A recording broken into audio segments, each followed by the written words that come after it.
Welcome back to the my new video guys and my YouTube channel. Today fans we are going to talk about guys auto rotate setting in our Infinix mobile. In this video fans I will show you guys how can you turn off your auto rotate setting in your Infinix phone. As you want to off your auto rotate setting, so how can you turn off your Infinix phone? In this video fans we will talk about. So before starting video fan, first of all go and subscribe the channel, click the bell icon. So it's now time to start video fan. We will on our phone setting to off auto rotate. Then guys scroll it.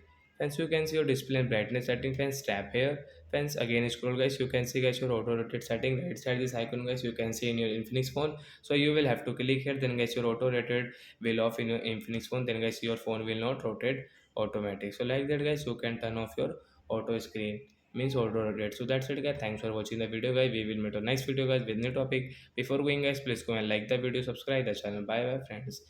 We will meet on next video guys. Bye friends.